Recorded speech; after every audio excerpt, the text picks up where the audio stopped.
نحمده ونصلي على رسوله الكريم أما بعد عن أبي هريرة رضي الله تعالى عنه قال قال رسول الله صلى الله عليه وسلم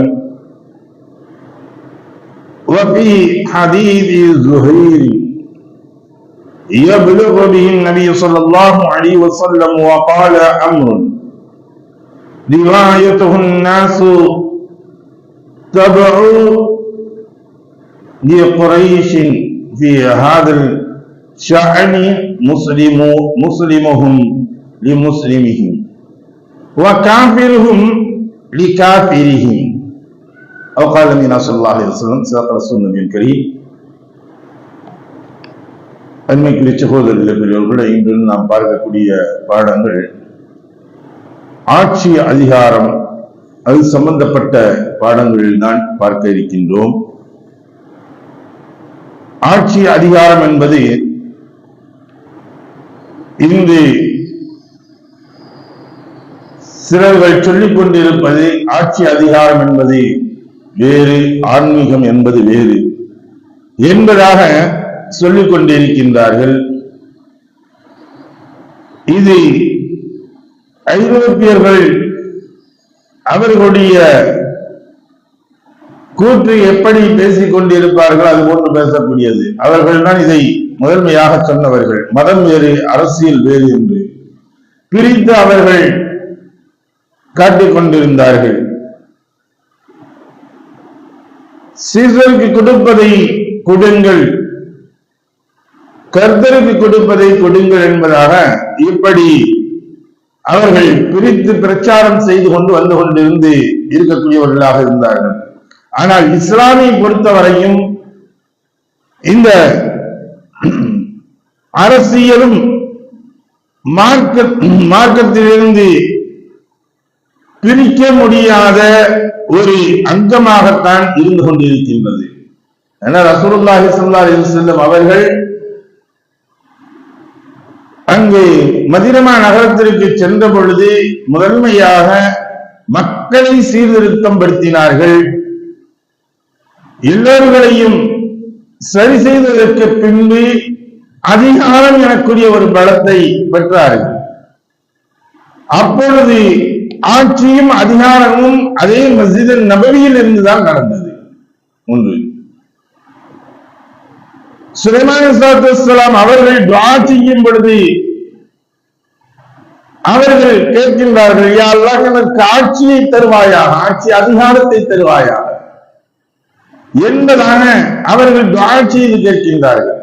அப்படியானால் இஸ்லாத்தினை பொறுத்தவரைக்கும் அரசியல் மற்றும் ஆட்சியில் அமைப்பு என்பது, ஆன்மீகம் என்பது வெவ்வேறு அல்ல, எல்லாம் ஒன்று கலந்ததுதான். அதை உள்ளடக்கியதாகத்தான் காட்டுகின்றது மார்க்கம். இவ்வாறுதான் அமைய வேண்டும் என்று சில அடிப்படை விதிகளை இஸ்லாம் வகுத்துள்ளது. எவ்வாறு அமைய வேண்டும், ஆட்சி என்பது எவ்வாறு அமைய வேண்டும் என்பதை பற்றி சில அடிப்படை விதிகளை இஸ்லாம் அமைத்து வந்துள்ளது. இது எல்லா காலத்திற்கும் இடத்திற்கும் பொருந்தக்கூடியவையாகத்தான் இருக்கக்கூடியதாக இருக்கும். மார்க்கம் நம்முடைய மார்க்கம், இஸ்லாமிய மார்க்கம், சன்மார்க்கம் சொல்லக்கூடியது. மற்றபடி அரசியல் அமைப்பு சட்ட பிரிவுகள் என்பது அந்தந்த காலத்திற்கும் இடத்திற்கும் ஏற்பட்ட எப்படி வேண்டாலும் அதை அமைத்துக் கொள்ளலாம். அரசியல் அமைப்பு சாசன சட்டம் என்பது இருக்கின்றது. அது பல்வேறு, இப்ப ஜனநாயக நாடாக நம்முடைய இந்தியா ஜனநாயக நாடு.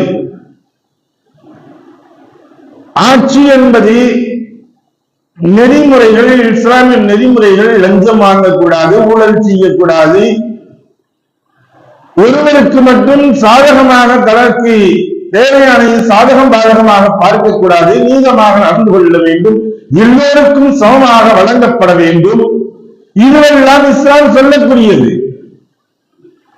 எந்த அளவிற்கு கலீஃபாக்கள் எப்படி இருந்தார்களோ அந்த பைத்துல் மாலிலிருந்து பொது சொத்துக்களில் இருந்து எடுக்கக்கூடிய பணங்களை இவர்கள் எப்படி கையாள வேண்டும், அதிகப்படியான பணங்களை கூட இவர்கள் ஊதியமாக எடுக்கக்கூடாது.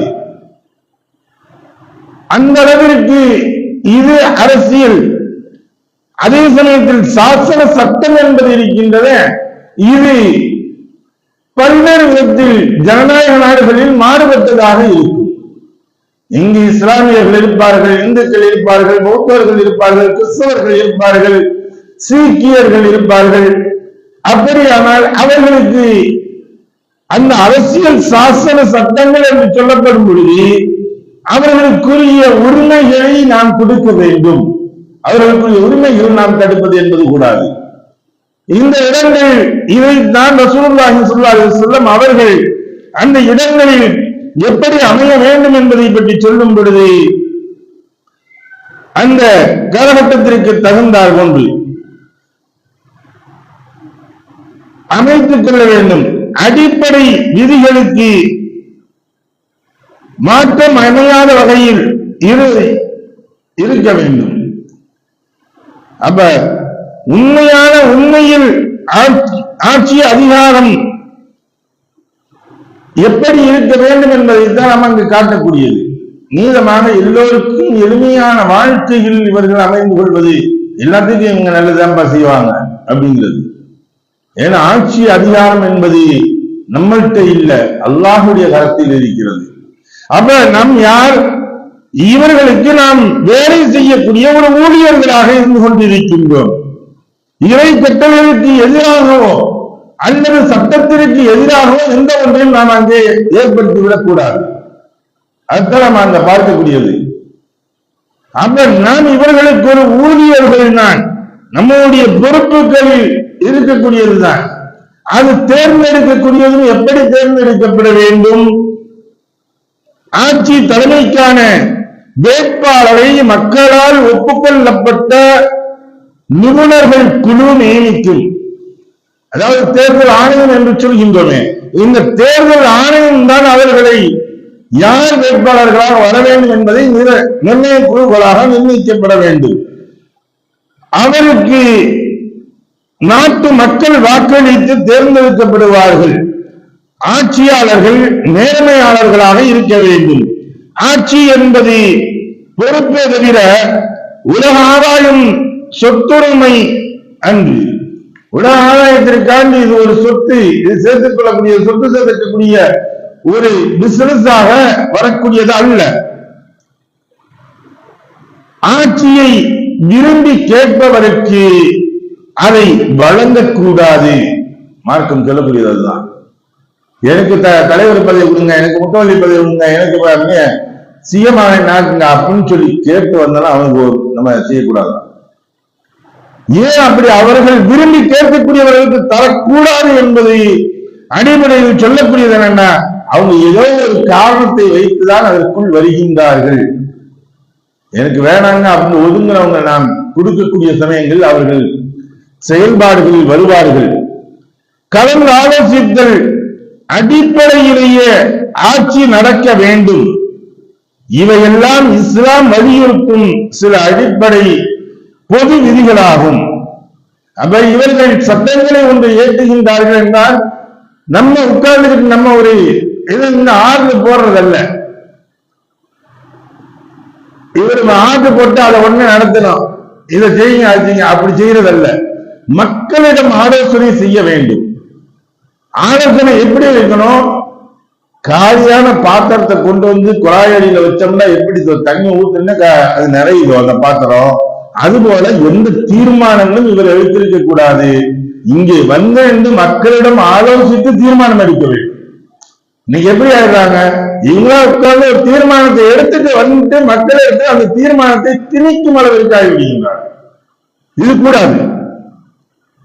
இது ஆட்சி அதிகாரத்திற்குரிய பொறுப்பிற்குரிய சூழ்நிலைகள் இல்லை. அப்ப நாம் தீர்மானத்தை எடுக்க வேண்டும் என்றால் முதலில் நம்முடைய உள்ளங்களை காலியாக ஆக்கி வைத்துக் கொண்டு அங்கே அமர வேண்டும். அனைவரிடத்திலும் ஆலோசனைகள் கேட்கப்பட வேண்டும். அப்பொழுது அவர்களுடைய உள்ளங்களிலிருந்து எதெல்லாம் இருக்கின்றதோ எல்லா பேரும் அதேதான்.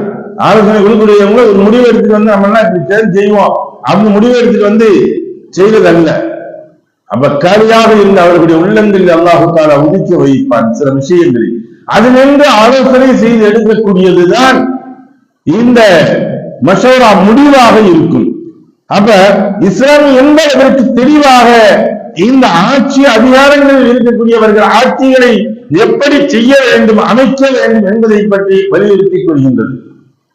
அதே சமயத்தில் ரசூலுல்லாஹி ஸல்லல்லாஹு அலைஹி வஸல்லம் சொன்னாங்க, இன்று சொல்லுவாங்க அப்படின்னா அரபு நாடுகள்ல மன்னர் ஆட்சியெல்லாம் தான் அங்க இருக்கு அப்படின்னு. அதுக்கு காரணம் இருக்குது. ரசூலுல்லாஹி சொல்லிட்டாங்க, எப்படி சொன்னாங்க, மக்கள் அனைவர்களும் இந்த ஆட்சி அதிகாரம் விஷயத்தில் குறைஷியர்களை பின்பற்றுவார்கள். அவங்க மக்காவில் சூழ்நிலை பொறுத்தவரைக்கும் சவுதி அரேபியாவை பொறுத்த வரைக்கும் அங்க எப்படி இருக்குன்னா, இவங்க குறைஷியருடைய குடும்பத்தை சார்ந்தவர்கள் தான் பின்பற்றி இருப்பாங்க.